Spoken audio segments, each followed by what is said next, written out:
Ito na ang mabibilis na balita. Bistado ang isang bagahe sa NAIA Terminal 3 na may lamang 24 na kilo ng shabu. Umaabot ang halaga nito sa 164 million pesos.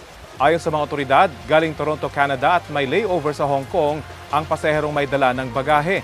Arestado ang 62 taong gulang na pasahero na walang pahayag. Nauwi sa gulo ang clearing operation sa Tondo, Maynila nitong Sabado.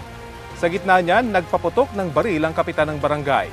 Ipinatawag siya sa City Hall at paliwanag niya, nakaalitan niya ang isang mag-amang residente habang isinasagawa ang operasyon.